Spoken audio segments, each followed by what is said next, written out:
Still okay? Yes, All great. still okay? Feeling great. Yes. Wonderful. Feeling good? Yeah. Great. I'm going to get myself a quick glass of water while I live stream. If it starts without me, introduce yourselves. We are live on Facebook. If you don't want to be there, please knock off your screen. Go for it. Yes, I'm Neera Sadhguru, and I have been an educator for 32 years in physics, mathematics, and pastoral care as well, international as well as in UK. In addition, I have been an executive board member of Women's Business Initiative International and an advocate of leadership for women and life-work balance and parenting. Originally Sri Lankan, so, but I'm British, living in the Netherlands. Good day, everyone. This is Heleniq. Thank you for joining me here live on Facebook. Today we have another special guest. This is Neera Sadhguru. She will be presenting to us on her years of experience as a tutor, a maths, specifically tutor, and many other areas of education where she's been instrumental in providing expertise, consultancy, advice, guidance, and her experience in being a community leader is something we want to hear more from as well today. And we also have a group of lovely ladies joining us, and anyone's welcome, ladies or men. And if you bear with me on the live on Facebook, you'll see that we also drop a link for you to come on YouTube where you can see everyone. And if you want to stay on Facebook, that's fine too. You're welcome to put any question in the comment, any comment in the comment, and join this as an interactive platform. We'll get to you at some point. And I want to thank the lady guests I have with me today, Janice and Bhargavi and Hengame, sorry. And we have also another lady that's on the call with us. Ladies, do you want to say hi to the people online? Hello, everybody. Lovely. So, hello, everyone. Good morning from Silicon Valley. It's Good quite morning. early for us. What time is it there, Janice? 5:08. Wow. Aren't you a dedicated internet community thinker? Yes, yes. Trying to support the ladies on these subjects, which are extremely important in our community. Absolutely. And we would love it if you want to share any of it to other ladies that are going to wake up at a more decent hour. You're very welcome to let them have this content. I think it's going to be very helpful. Hengame, do you want to say anything? Say hello to the guests. Yeah, hi. I'm actually in Berlin. I'm American, Iranian American, and I'm the ambassador for the Germany sector for Female Wave of Change. And yeah, I'm a cancer survivor twice. So I see this as an opportunity to help other individuals in the chronic disease area. How beautiful. And I'm also a breast cancer survivor. And I want to commend you, and I want to ask you if you have the similar feeling of having been in quarantine in your own personal health life as well, and that somehow it feels a little bit like that now. Do you feel like that or not really? I feel that this is like the challenge that I need to survive, that if I can survive this, then this is a good challenge to be faced against at this time. Because I just came from my challenge. I'm now still recuperating from this. So my mindset needs to change drastically. So I see this as an opportunity to do so at this time. Excellent. We're all standing by to support you in that. I for one, am a very strong supporter that this is a very important catalyzing time.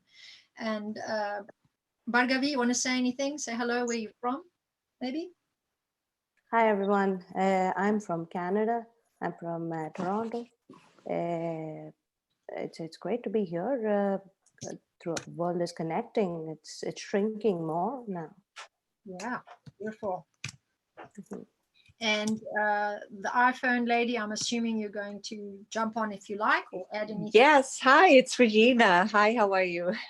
Good morning. It's also early here, not as early as on the West Coast, but I am in Mexico and it's 7 in the morning. And hello, everybody. I know a few ladies on here, but not all. It's wonderful to meet you all. Wonderful to have you. Thank you so much. We have Canada, Mexico, Berlin, and Nira, back to you here in the Netherlands. Perhaps you can give us your introduction once more for people on Facebook. Yeah, I'm an educator for 32 years. Have been teaching in England, physics and math, and headed a physics department in my early career, then an international educator working for the IBO and an IBO school, teaching mathematics, and also in the Netherlands, I was doing it part-time, which enabled me to support women entrepreneurs. I am in a Women's Business Initiative International, where Heleniq and I met through the Women's Business Initiative, a board member there supporting women in leadership, women as entrepreneurs. And I have a passion to help parents through my education background. Yeah, so that's me. And I'm going to bring today the 600 parents I have interviewed through my 32 years to help with the education of their children at home and life-work balance. So that's something I've done. And my MBA thesis was developing leadership competencies of educators. So I can bring my model from that as well. We're so excited to hear about your model, your research, and really just the deep dive after 32 years into education and educating children. Of course, now we're facing a time, Nira, as we know each other pretty well, I think by now in different sectors. You came and spoke at my conference, Women of Truth, in Cyprus. It was the first one we called Women of Truth, but we've done a few before with another name, Yina Lithia in Greek. And you saw also there a different community of women, mothers, and society that operates in slightly more Mediterranean type context. Definitely the climate's different. And of course, different cultural groups are also involved in the lifestyle of the Netherlands, and you yourself have your ethnicity from Asia. So you have quite a transcultural perspective on women, mothers, and parenting, and then the children from these different kinds of cultural sectors, let's say, and how their needs are, let's say, universal. So I want to get to that, if we can just start with it and say, what do you think after all these years of working in education, do you think is the most important challenge that young children face in their educational journey? What's the most difficult thing for them to get to do? It's a very good question, but I think to just underpin one would be not doing justice for all the other areas. Right. If children have challenges in education, in schools, very often you see underlying issue at home. It could be an organizational issue at home, but a family breakup issue, or a very unhappy mother because she was transferred to Netherlands and she doesn't want to be here. So that is a through line that runs through most of the students that I've come across who have issues, because as you know, as a psychologist, children, teenagers, and youngsters pick up the vibes of the parents. Oh, yes. Very much. And it's more than what we think. Because I also, to take my research further, I also worked in the half a day in a primary sector while researching and talking to primary international parents. So it was very clear, even the parents are settled, parents are happy, you get a product of happy, settled children. Yeah, so that's exactly what I mean. Also then, universally speaking, doesn't matter what culture you come from, religion, style of upbringing, parenting style, personality. One thing is sure, Children Correct. are modeling behavior from their parents. They are going to copy what parents do, not what they say. So how is this going to impact us today in our discussion about quarantine? So parents' style of behavior right now is what the children are going to be seeing and picking up, the vibes of the parents. That's our first point today, right? Yes. As many researchers have identified, if you can have rituals or morning routines, night routines, as you know, babies, it helps so much. So we advocate as educators in international schools also routines for our secondary school students as well as primary school students. So what we say is, write a simple routine. What do you do when you wake up? Leave it pinned, from brushing your teeth to where you put your pajamas, jammies, and how you get ready, bring your school bag, get your school bag ready, some simple routines in detail for students. And once they start doing it, you can throw away that routine. And lots of students really respond to routines. Right. So and that's also for the nighttime routine. And we advocate, we get a lot of success and feedback, positive feedback, when students are allocated to do homework same day, same place, same time. So they get used to it. So if you have mathematics today, then they say, okay, you come home today after you have a little rest, eat something, get the maths done from, say, 4 to 5 o'clock. So every Wednesday, 4 to 5, the child knows it is mathematics. And the routine becomes very easy for students who start doing a routine. So that's a routine, good habits. It's hard, but it doesn't matter if you don't do it 1 day or 2 days, you can come back into it. You don't have to feel guilty. It's not making judgment calls and not judging. So we advise parents, judging is not something you should do. It's very hard, and don't use adjectives if you're angry with your child. It's human to start yelling at students. Some parents do that and they admit to it, and it doesn't go anywhere. And we want students who like to work to find the intrinsic motivation. So that's what we build on. It's very hard. These are not easy. You got to win your child. I'm a mother of 2 boys, so I had 2 different styles of parenting for my 2 sons, and it clearly has given 2 very different type of children as well. Yeah. So I can also even talk from that. So I parented blindly because I didn't in the 80s. My sons were born in the 80s. I wasn't aware with all the research that was out there in the neuroscience as well. But I kept evolving, and therefore it benefited my 2 sons. I learned by teaching. I learned by the research I did.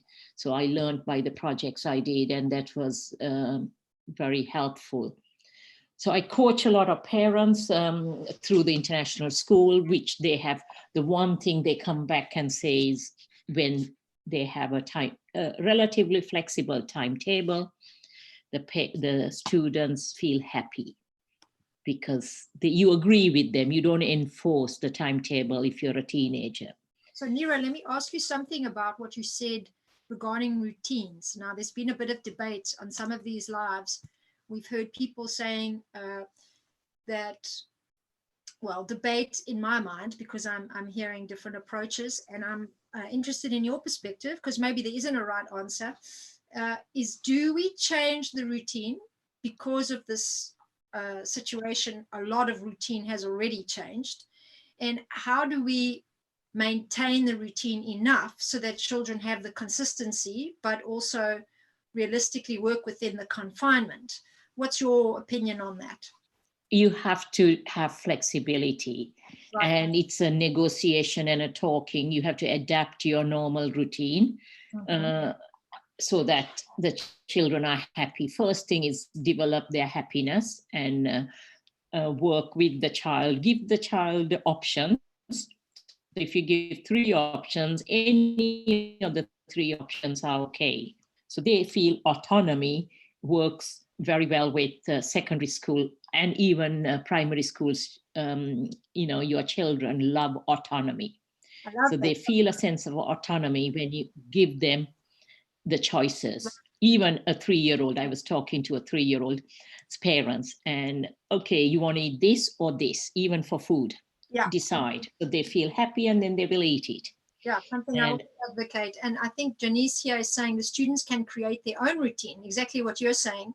That Sure. actually, how do we give them the autonomy, give them the permission to decide, give them some choices, right? So 1 or 2 or 3 options, and they decide, even at 3. So or their own. And you talk about it.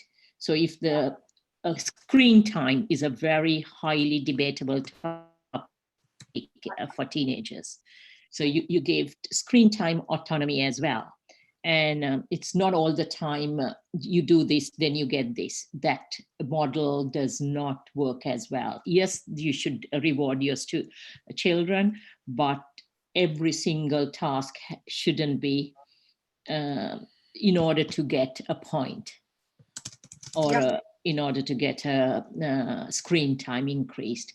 And punitive punishment these days don't work. So if you don't do homework, you can't have an iPad, which a lot of parents think it's a good way, but that also does not really, end of the day, work well. So you talk with your children, but structure, routine, a morning routine, evening routine is very vital for the family dynamics and for everybody to feel happy. In between, the school time is also very important, online schooling, to break up the online schooling routine into small, doable chunks. One of my books that I have done, and I don't have it in, this is called Success Planner for Students, which I've tested at my school. In there, I talk about its attitude, mindset, and how you manage your 24-hour day. So it has a principle called 8-8-8 principle. And the 3 blocks of 8 is 24 hours. You can decide, do you sleep 8 hours or 10 hours? So you borrow 2 hours from one of the blocks. And then you then plan your 8 hours of schooling when you used to go to school, or you can make it 6 hours, but you plan them in blocks of the other 16 hours in blocks of 2 hours. You can even change it to smaller blocks or larger blocks. It's up to you. So you tell the students, so in here, this is filled with blank pages because we give it to them to fill their,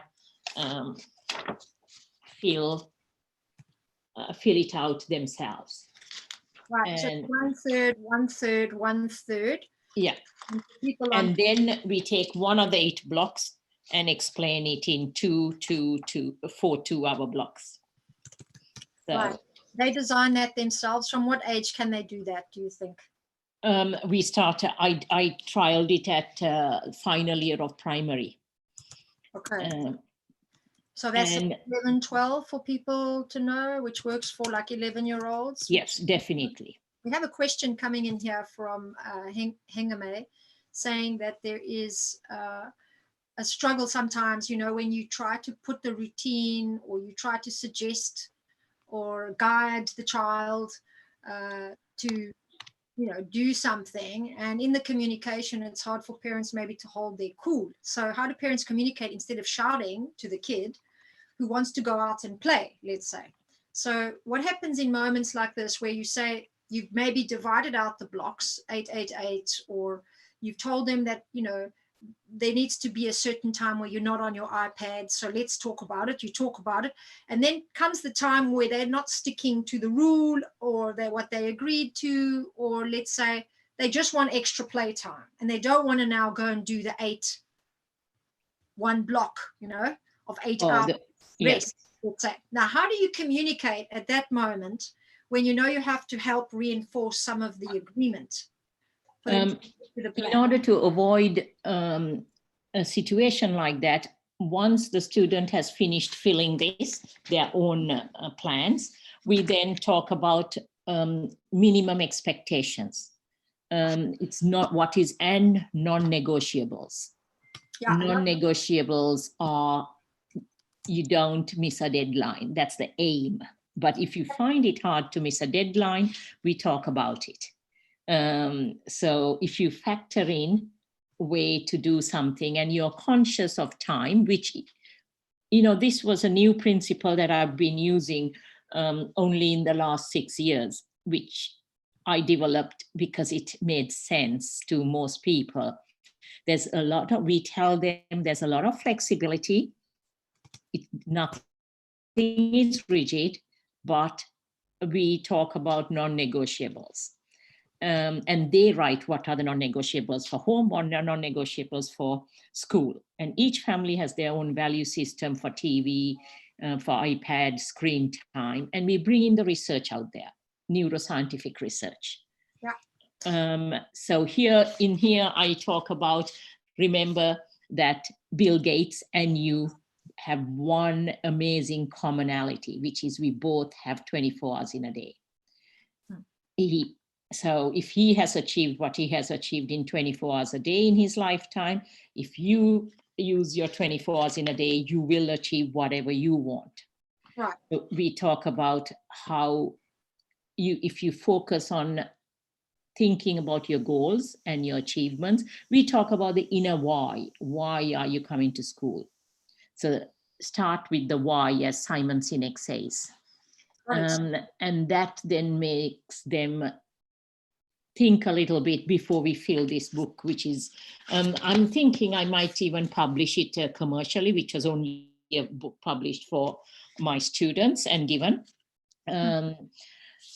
They love the book because if they can have 2 copies through the academic year.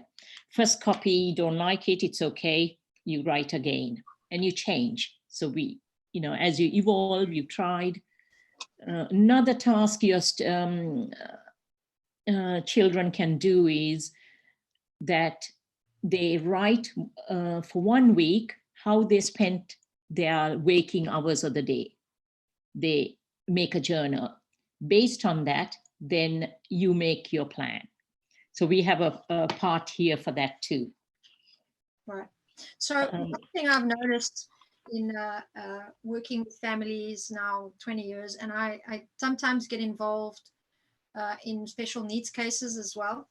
I can only imagine the kind of stress some parents must be going through when they have kids with special needs at home, unoccupied and without activities that keep them really busy, because they need different types of stimulation. But if we talk in general about families, let's say, trying to implement their value system in the behavior plan, like you've been giving us for the children, there is often this setup that's needed. So when we had that question from Hengame, we have a lot of setup to do, so setting up the family to understand what the values are. So if this is a time to reestablish that, it could be a very good opportunity to help you and your children reach a new kind of understanding about what is okay and what is not okay in the home. What do we agree we want to have in the home? What don't we want to have in the home? And then we have to find that consensus in all groups. It's good to do this. But here, very important, because the rules have changed. They can't just go outside anytime. They don't have the freedom of stimulation in normal places they did. So it's a good time to reassess that. But I'm coming to a question to you, Neera, with this. But setting it up is very important. So you establish those blocks through your booklet that you've explained, Neera, where children get a chance to relate to why are they at school? Why are they getting educated? What do they want? So they define their own purpose in this whole plan. And the same thing goes for the home space. You know, why are you in the family? Because I need love and care, and I'm needing nourishment, and I'm here to also be loved and love everybody, etc., etc. So you can create that and set it up.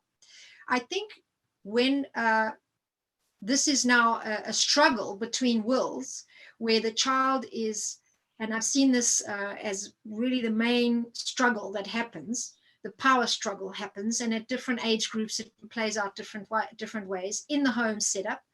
And of course the personality of the parent is really important, and the way the parent deals with conflict is very important, and the child will learn. So if the parent is, you know, really struggling a lot of the time, the child's going to, you know, really struggle and power struggle with the parent too. So let's just say that we navigate some of that, and we get to these communication moments where you've set out quite clearly what the deal breaker is, right? I call that like a deal breaker. Even in adult life, you have deal breakers in relationships.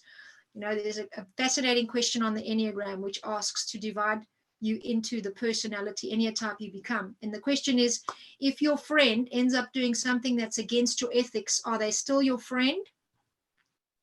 So do you put friendship above your value system, or do you put your value system above friendship?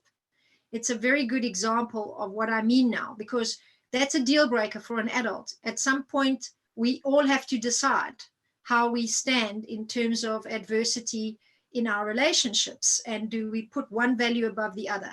So you're also teaching children to do this when you're parenting them, but it doesn't look like it, but it's instrumental for their way of navigating morality, adversity, saying what they want, and you don't want to shut that down. So the choice of decision-making, the choice in decision-making is very, very important.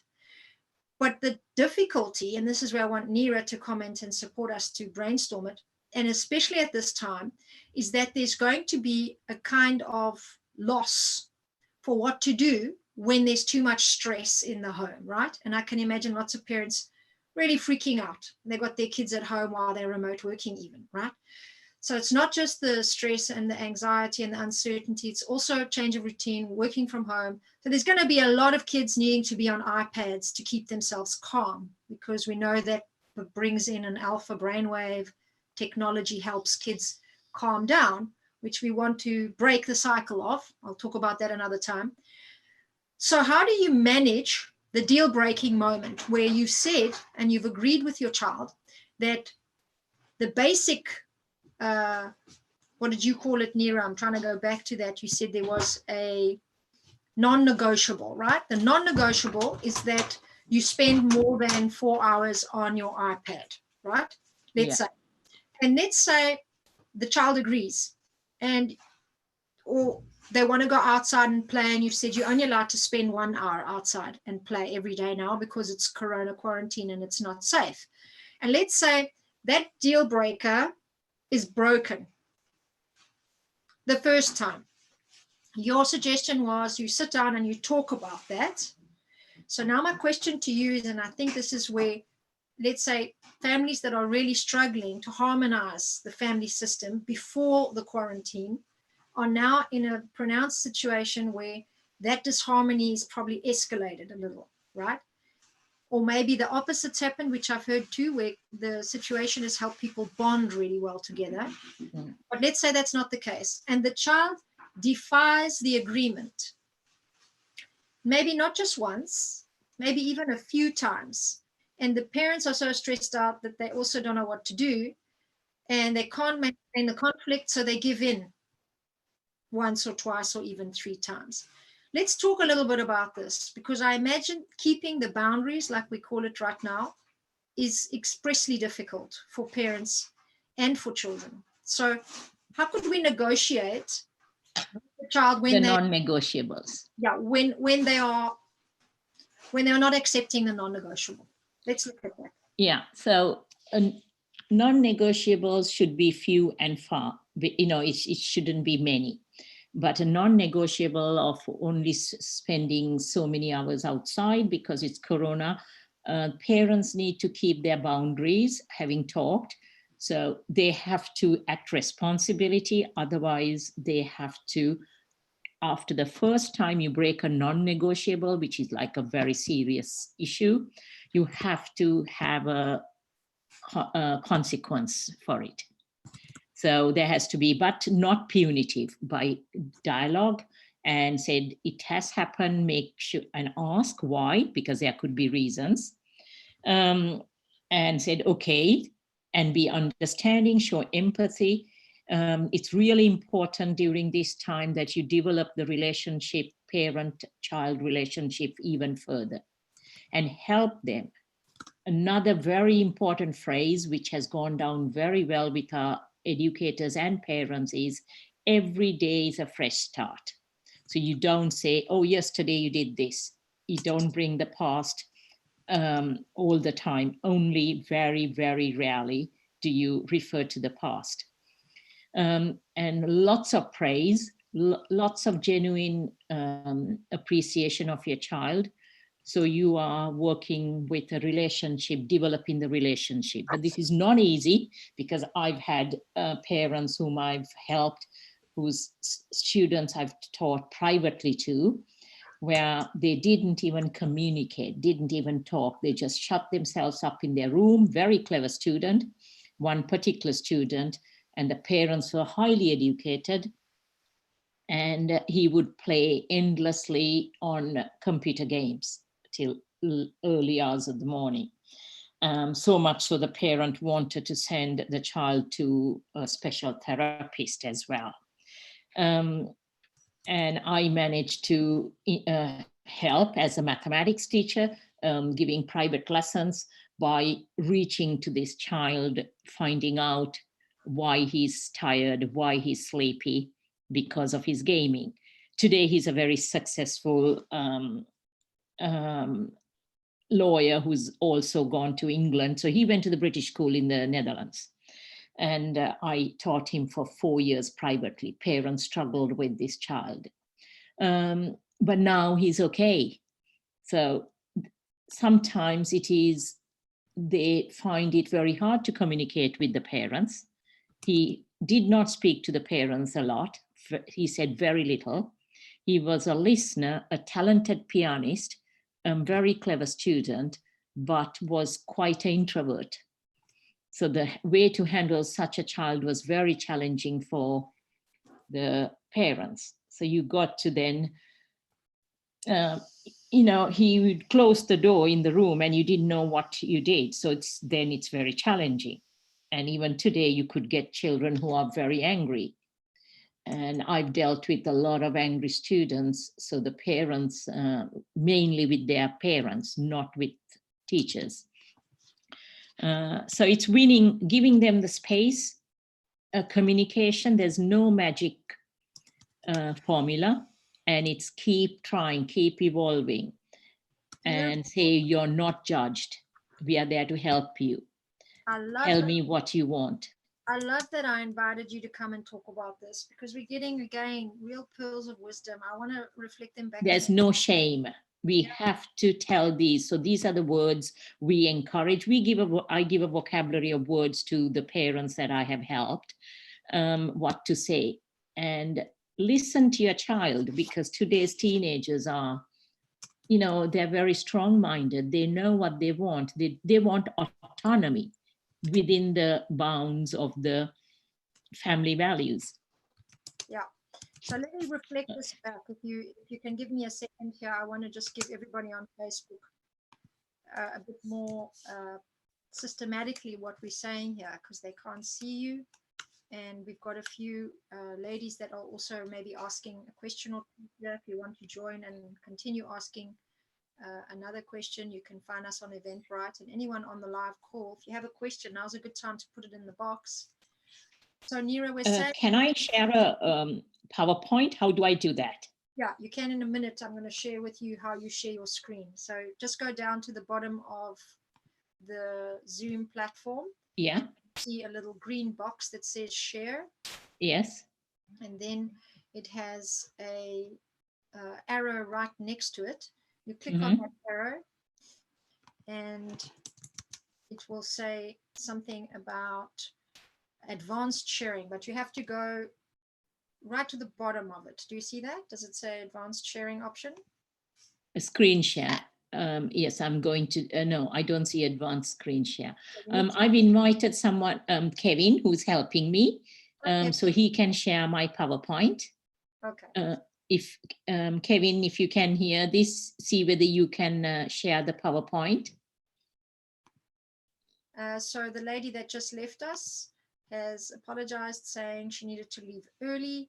And Janice, if you have something more to say about that specifically, let me know, because I don't understand your comment. But I think you might be referring to that. Maybe it's made the connection unstable. We're going to the pearls of wisdom, the real advice for this time. When you have children that are, let's say, not accepting some of the new rules or boundaries or the confinement itself, or maybe children are acting out at this time. And by acting out, we mean that a child might be doing certain kinds of behavior that are specifically negative or call attention because they might be negative or destructive in some way, both to themselves and or to others. This is what we mean by acting out. And when that's happening, you need to know that there might be something going on a deeper level, like our guest today has been saying, that there are many children that are quite angry. And I can imagine if I was a child in a situation like this, I might be facing a lot of confusion and a lot of difficult emotions that I cannot talk about or express. Think about yourself as a child. If you had this forced confinement on you and a pandemic going, and you had lots of concerns, fears, and you couldn't express that as a child, or maybe you try to and others don't hear you, or they tell you to, not handle that now because it's not appropriate, or we don't know, or there's just more uncertainty. We said right at the beginning that children are going to be picking up your anxiety, your frustration, your fear, and your out of control with the situation. So it's very important maybe to get a formula going of how you're going to manage it. And so we're saying now, if you've put down some value systems, you get agreement with your children, you check out with them what they would like to have, how are they going to work at this time with these new restrictions or the confinement itself, or maybe even all the new challenges they have. You can look at all of it, right? And reestablish the trust in the relationship. Step number one is to consider for a moment that when they break one of the restrictions or one of the boundaries you've put down, there could be a very good reason. So ask why. This is from the guru right now. Ask why. Second, be understanding. It's really important. Empathy. That you offer your empathy at this time for the children. And then you also want to create a kind of culture right now in the family for building relationship, for putting the relationship ahead of everything else. This is a time for us to develop emotionally. We said it on the previous call, and our emotional intelligence is the skill we are building as a human race right now, and we're doing it cross-culturally, globally, in fact, and even in our small units with families. It's going to go much better when you accept this as a beautiful challenge to learn and grow. Yeah. So develop the relationship even further at this time. Really help your child now. So put this as the main priority, to develop the relationship and really help your child. Number 4 is to use this great phrase that Nira gave, which I love, and I've heard it used too.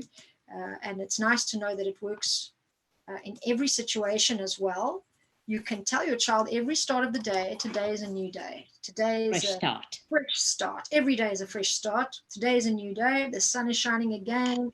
Every day is a fresh start. Don't bring back all the past mistakes, misdemeanors, and problems with their behavior. Try to do that very rarely. It's also not great in adult communication or conflict moments to remind the person of all their struggle. It's rather stay with this fresh idea that they are starting the day again, and they have a chance to do this again, to try again. Number 5 is offer lots of praise. General appreciation through this time is going to go a way further stretch than anything else. Try not to be critical, try not to be judging, try not to use adjectives to describe the behavior in a negative way. Try rather to praise positive action. Number 6 is you get to see your children at the moment as examples of an entire batch of emotional expression right now. So they could be very angry, they could be feeling ashamed. They could be feeling totally confused. So try to create this space where you're looking at the behavior without shaming it. So no shame, looking at the situation as we are evolving. No shaming, blaming, and judging. That's it. So then They're the last three one, things. yeah, we put here the last one on this list is now listen to your child. Actually, some teenagers are really strong-minded right now, and what they really want is autonomy. So if you do have a teenager in the family, listen out for that. Give them a little bit more permission to choose and select what they need so that they can also manage. Autonomy is a basic human need, even from a 2-year-old. So right. When a toddler starts saying the word no, no, no, that means their autonomy has been violated. So it starts from a young age. There are some toddlers who don't say the word no as much, any question you ask. So we've seen the research out there shows from a young age where the will has been forced on the youngsters, their reaction to anything is no. The first word or the mind is no, a blocking. So that's why we give choices, track 1, track 2, option 1, option 2, option 3. That way you diffuse aggression, you diffuse, a lot of tension in classrooms, in homes, and in relationships. In fact, there's a lot of parents, and I don't want to blame or shame people that see this in themselves right now, but this is a place to discover, learn, and grow, as we said, and we do this mindfully and with love and empathy for ourselves and for others. There are a lot of parents that very easily violate the child's personal space. And totally. And I think I did it as a parent too, but I don't feel guilty because I've come to a stage. Parenting is something you do without a manual. There's no manual for parenting. You do the best you can at the time you can. And that's how you got to learn. If you make a mistake, you got to be open and evolve with it.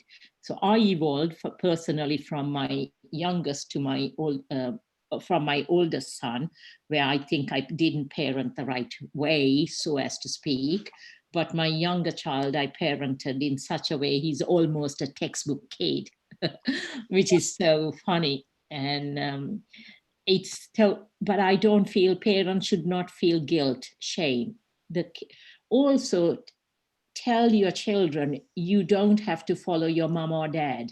You take the good in your parents and leave the bad. If your dad's or mom's an addict, you don't have to be an addict, and give examples of people who become millionaires and successful who grew up in. One such person that comes to my mind is a billionaire in Glasgow who grew up with so many children in both parents being drug addicts. So there are enough examples of successful people whose parents did not set an example. And remember, there is an expiry date for blaming your parents. That's 18. That's 18. So you got to tell your children, okay. Date for blaming your parents. Everybody yes, on Facebook. Expiry date. And as an adult, so many, I have very clever siblings, and my sister, who's a psychologist with a PhD, still refers to sometimes, I wish my mom said this, our mom said this. So I say, come on, moms and dads can't tell everything. You got to find out for yourself. I think it's an important message for all of us to also remember that at this time, we also are asked to develop skills that no one could teach us. And really coming onto a blank slate, like a blank canvas like this, is a chance to really also empathically tap into all the people that have tried to navigate a situation for you in your life, didn't have the plan, the map, the manual. So it's a great time to also think very affectionately about parents because they are in the older group, which is also more vulnerable through Corona at this time. So we have a lot of empathy to practice right now and to learn from. So it's a beautiful. And the grateful, there is, do you know Heleniq? No. Okay, I will, for all the participants, I will write here, Echo. If you listen to Heleniq's TED Talk, he's a Harvard psychologist, you can change your neural paths in your brain by, for 21 days, being grateful, journaling a happy experience, doing exercises for 21 days, and meditating as well. 4 things that you do for 21 days. He has but not the researcher's name. That's powerful stuff. Yes, they found that the 4 or 5 things you do every day, and journaling gratitude is really key on it. Yeah, and for 21 days. And if you do it, write it on an iPad, your children can do. I've made my students watch this TED Talk. And when I have had so many students who are depressed as teenagers. It's shocking. And in Netherlands, in the international school I've taught, we refer them to the psychologists because we are educators, but I do have exercises for the class, which involves listening to Heleniq video and practicing that, not compulsory if you want to. It's called the Happiness Journal. So I give another book like this called Happiness Journal, and they listen to Heleniq's video and then they journal it there. Beautiful. And I think it's so powerful. Yeah, I have your PowerPoint ready. Would you like me to share it? Yes, you can. Yes, thank you. Okay, so we're going to use the last 5 to 10 minutes going through a little PowerPoint presentation. Putting it together for life-work balance, also for the parent. One of the things I wanted to emphasize is lots of us are not aware of what is our life-work balance. To be an effective parent, if the parents have a life-work balance, it helps the situation. And what is life-work balance is something every parent has to work out. I did not have life-work balance at all. Oh, I see what I have to do, sorry. Okay, everyone, I hope you can see this. Can you see it, Nira? Yes. Okay. So that's just, and you can go to the next slide. How do you go to the next slide? Yeah, good question. Okay, here we go.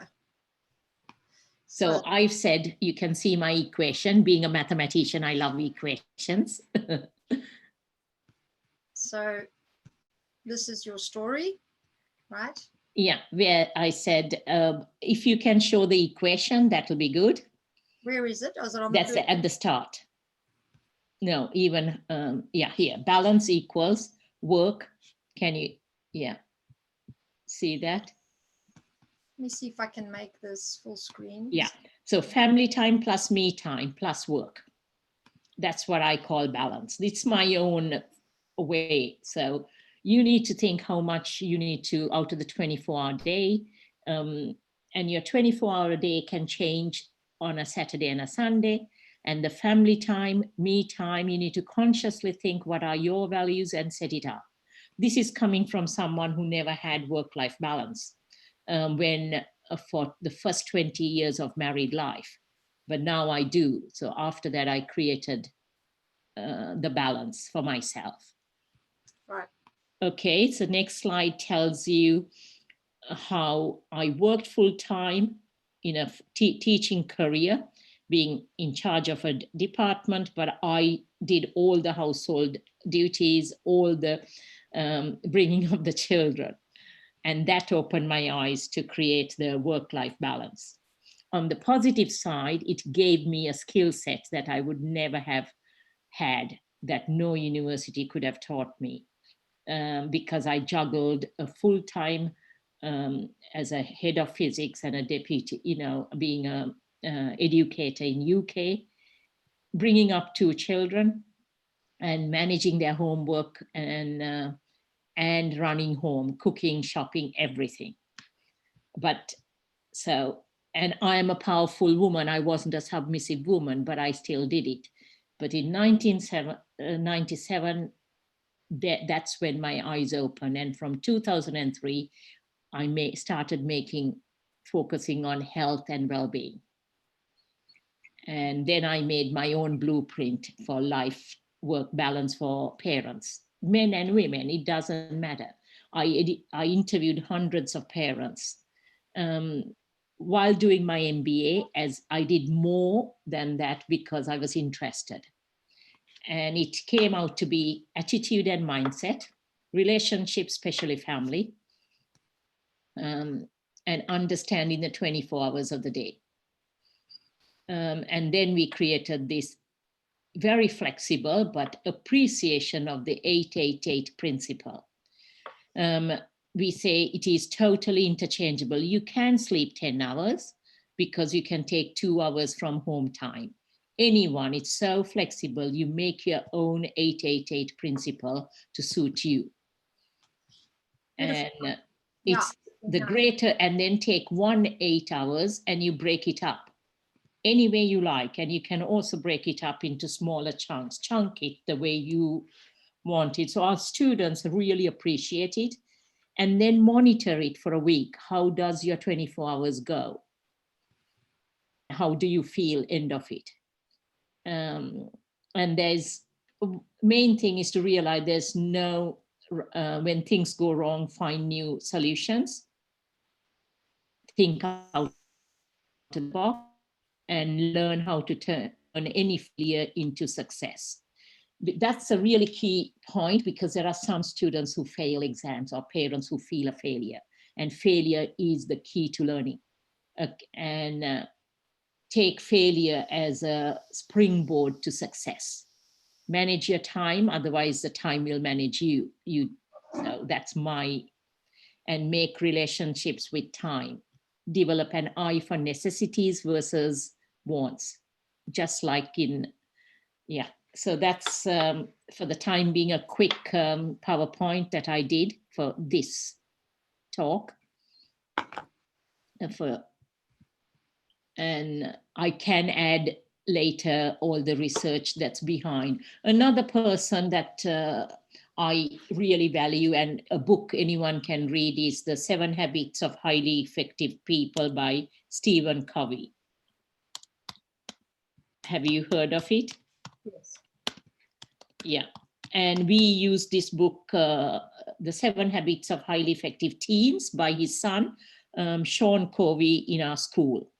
And when I first introduced it, it was taken very badly by the students, but the very students that I introduced it to today have graduated, and so many have written to me that they bought the book when they went to university, and they loved the book. Hengame is saying work-life balance focuses energy more than time. And she's asking if that's right. Focuses more on energy than on time. Is that right, Hengame? Do you want to add? Yeah, please ask any questions, of course. Yeah. You can ask the question as you like. Yeah, my question is more on, is it based on the energy that you're putting in? Because obviously the work we do is 40 hours in a week. And so the amount of time that we spend with our family is going to be less. So it's based on the energy that we're putting in. Is that right?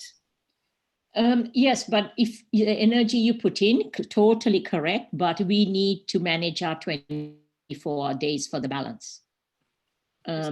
Because there are a lot of I would say people today who sacrifice sleep, and sleep eats into your health. So we think it's a bad idea to talk about time. Managing self is more important than managing time, but you cannot manage self and family and kids if you don't manage the time, because we all only have a finite block of time. That's how I'm bringing that equation in. But I get you totally. Yeah, tell me, what do you think? Well, I mean, obviously 8 hours of sleep or 7, anywhere between 7 to 9 is kind of for well-being is necessary. I just feel that some people might think that in order to manage a work life, then they have to cut their sleeping time to spend more time with family. But if that time with family is not energetic and they're not there in the moment, then spending that time, I feel, is not it's not effective. Correct, totally. So totally correct. But that's where you come saying the sleep has to be a non-negotiable for youngsters if they're teenagers or Too. I'm sorry. sorry. For adults too, as Yes, parents, we but have adults, you're in charge of your sleep. Sure, agree. But I'm saying if you're parenting, there are certain you can say you must sleep so many hours, but you don't tell, you facilitate that rather than the sleeping. Younger you are, you sleep longer. As a teenager, you sleep slightly less sometimes. actually, They sleep less. I think Yeah. Okay. when we grow up, we have more responsibilities, and so our mind is not calm. So I think this is why, as humans, we believe and we just accept by default that we need less sleep, which in fact is actually incorrect. I became sick because of less sleeping. And I guess I just want to emphasize that the health being is more important than the time, because the time you spend has to be full of energy. You have to put 100%. Agree, totally agree. Not just, block out some time and then just say, okay, well, I've done that. Let's check off the list. And totally agree. This time is to bring in with your empathetic feeling, flexibility. It's not rigidity at all. Right. And it's totally related to your empathetic and energy and how you feel, because with this comes relationship building. It's so important. Exactly. Yeah, and then we also talk about the 4 pillars of well-being to the students and to parents. Then that includes healthy diet, exercise, sleep, and 4th one, I can't remember it. And that's again from the research by another physician. So we bring in the research from physicians, research from psychologists, research from people who have been out there and written books. So it's not like a mom or a teacher only saying it, and we present it to the students. So then does not become argumentative. We show, these days it's very easy. We show video clips from these people from TED Talks, and you say they're authors, and we show their credentials to our students. So, and there are controversial scientific facts out there, but there's no controversy for sleep, no controversy for nutrition. Regarding meaning nutrition helps. Yes, different things, the combinations will be argued about. So it's a huge package that you have to bring in. Definitely no rigidity at all in your life-work balance or in your parenting. You got to make the package that suits you as a parent and as a child. I like this. This is a framework. Yeah. Framework that is adaptable, bringing the knowledge base out there. Tailor make the shoe. We call it a shoe. The most beautiful shoe is useless if it doesn't fit you. Yeah. So make the shoe fit you. And you might like, a running shoe because you run a lot, or someone else might like a dancing shoe because they dance a lot. That's true. Quality has to fit you. So we bring in some really tangible examples, and we even ask them to try other people's shoes if they want to for fun games. Then they remember, as teenagers, to make it impactful. What do they remember out of doing it? Because a book on its own is not helpful for a teenager at all. So they make a game out of trying different shoes and seeing they cannot even put it on because it's so tight. Yeah, so it's so many aspects to it. Yeah, and no shame, no judgment for parents, because you know you need to move away from you know, it took me a while, but I mean, as I said, I brought up my eldest son very much authoritarian compared to my youngest son. I had a morning routine written and he followed it. I actually wrote it because he frustrated me. He didn't follow he left a mess. Today, he's so routine based.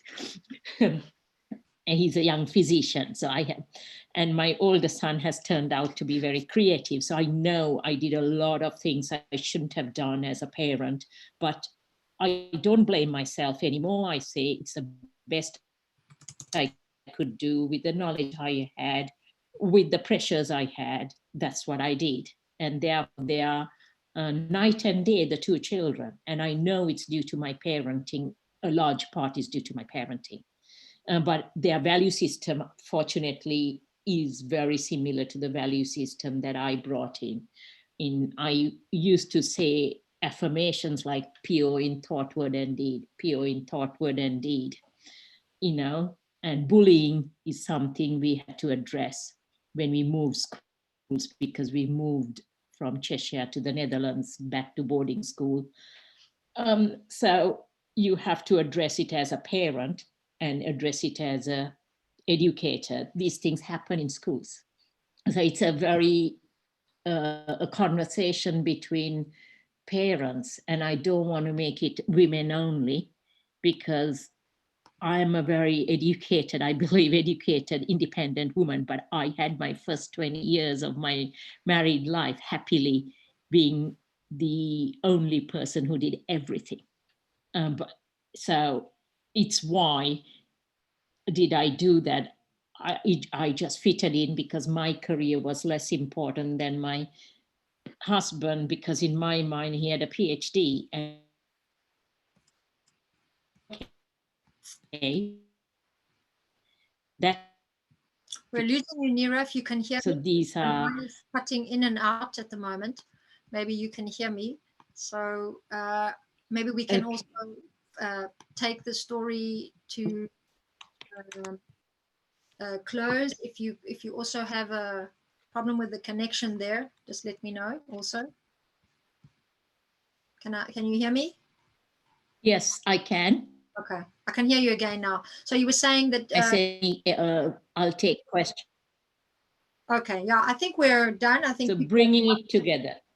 People have asked their questions, and I think you also handled Hengame's questions as well. And I liked what you were saying, that even as, you know, educated, powerful women, many mothers also have a lot of expectations from themselves. And this is not just a mother bringing up a family, it's parents as well, both male and female, having a journey to explore and to discover along the way many different things about themselves and how they parent, and great challenges to face. So last words for our guests. What would you say is the last thought that you want to leave? I thought the last one you gave, which I put on Facebook, was pretty powerful. Maybe we can add one more to that, which is no rigidity, tailor make your life work balance, because the most beautiful shoe is useless if it doesn't fit you. So what would be anything you'd want to say to top that?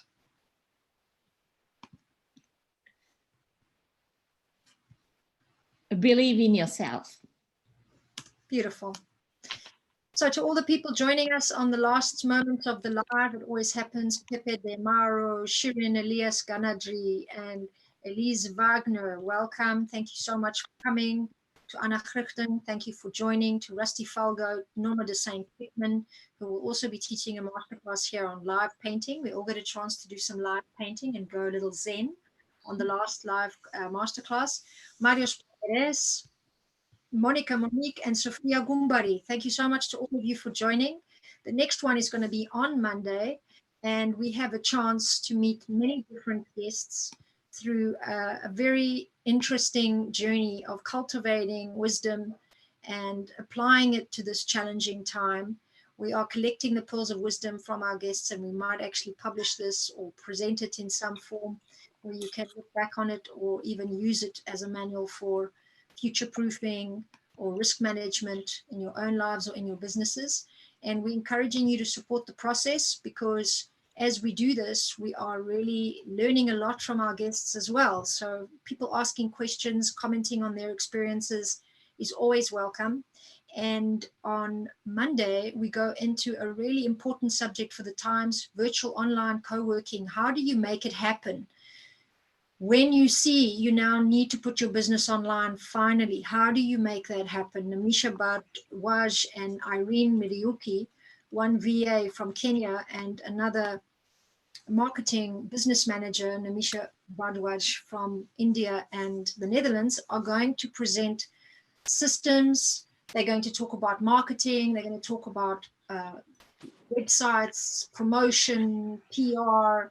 How do you put your brand out there, and how do you keep your business afloat at a time like this? And what's the future of virtual business? In this time, we have been pushed to look at that. So we're going to present a few ways that you can begin to feel more familiar with technology and what it can do for you and your business. On Wednesday, we have HR Management Essentials. We're looking at human resource and how important it is to put people first at the moment. Viola Edward and Samia Kamar are talking about different ways that we can think right now, holistic business management, looking at the whole bigger picture of what's going on, but also the emotional intelligence will come into that discussion, as well as some very essential things that you could be doing now to help the human resource in your companies. Conscious money is the next subject with Blanca Vergara next Friday. We also then go into transformational leadership with Regina Huber, very important subject. Inclusion is becoming something we no longer can debate in this time, and we are seeing the power of inclusion really as we turn into a global community focused on this global issue. Managing Productivity and Achievement by Sophia Beloka. Dr. Sophia Beloka talks about how peak performance, one of my favorite subjects, is really changing at the moment, and we need to navigate this change, and we will be sharing our ideas with you. And then Ingun Bol, the leader of Female Wave of Change, is presenting on entrepreneurship and what I'm calling neo-entrepreneurs. We are really forced to innovate right now, even more than normal.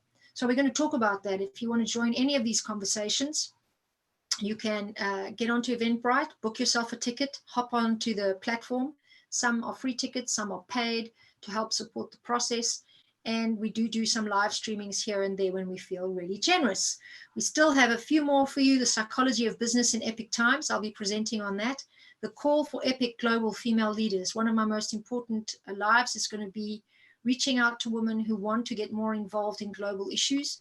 So experts, researchers, and people that have experience in a certain industry. We really need you to step up right now. We need paradigm shifters. We need new thinking around a lot of these issues. So we're looking for a panel to be collected for a sustainability project as well, sustainability thinking, with Dr. Heidi Badawi and Monique Custers. The next live, Friday the 17th of April, after the ones I just mentioned, will be focused on that. And there really are some interesting people joining up. So if you're thinking more deeply about the times and what's been brought to light, how to reform health, how to reform education, what we really need in terms of global community, and how we're going to tackle a lot of the problems we are going to be facing as a species on the planet, how we adapt. This is the one to make too, sustainability thinking. And then we finish with creativity, a catalyst for change with Norma de Saint-Pickman, who will teach the live painting class. And that will be a chance for us to see her take her creative process, but also experience one ourselves. I want to thank you for joining me, all of you staying on this call with us and giving your attention to really how we can use this time as a catalyst. I want to thank Neera Satguru, some really powerful advice here, Neera, and I'm assuming that you still offer your support to families, and if they want to reach out to you on LinkedIn, Yes. is it possible? Yeah. Okay, great. So you can reach out to Neera if you're interested. Just check the hyperlink. Thank you to Henga May for staying on. The other ladies are in different time zones and they had to jump off. They all apologized, thanking us though for their benefits from this conversation. And to all of you back home or anyone watching this video, I really hope you are staying safe, and I hope you are helped by the service that great women are giving to you at this time. I want to thank you, Nira, for offering your support in this way and your priceless wisdom free to the world. Thank you very much.